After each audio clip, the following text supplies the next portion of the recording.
With me now is Mitchell Epner, former federal prosecutor for the District of New Jersey. Mitchell, thank you for joining us again. Your initial reaction to what just unfolded? So this is a huge win for Sean Combs and a huge defeat for the prosecution. While technically Sean Combs could be sentenced to up to 20 years under the federal sentencing guidelines, that sentence is likely to be measured in months, not years. I think there is a very real chance that the judge is going to grant bail pending sentencing today.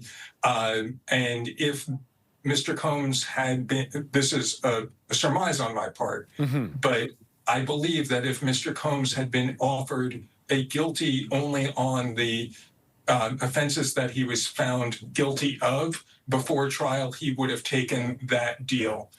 He was looking at the possibility of decades in jail, possibly life in jail. He is likely to be out of jail soon, and possibly as soon as today.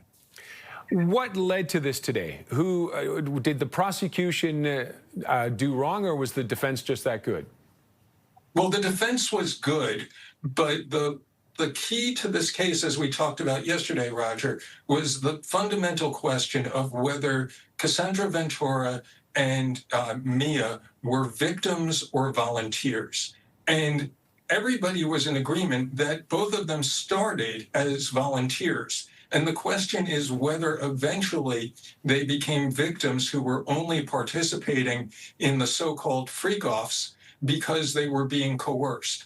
And the government was not able to meet its burden to prove beyond a reasonable doubt that the reason these two women continued to participate for years in these freak-offs was that they were being coerced. And can you see him trying to appeal the two convictions? I think that's possible. Any good defense attorney is going to want to get all the relief that they can get, but if the only two choices were stay where you are today or risk an appeal, he would stay where he was today, because on appeal he couldn't be retried and he couldn't face the charges that he's been acquitted of. He almost certainly will appeal, but to say the least, this is a huge victory for Sean Combs. And we're almost out of time, but what kind of an impact does this have on the civil suits he's facing? What is it, I think 77. Does this have any impact on that?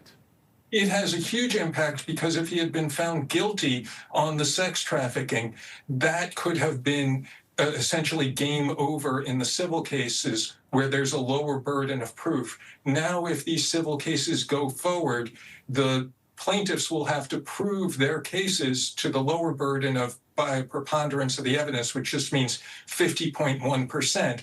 But that is an enormous expense. I think there are real questions about whether the civil plaintiffs are going to have the funds and the desire to move forward with cases that they actually have to prove. Okay, Mitchell, thank you for your insight. As always, appreciated.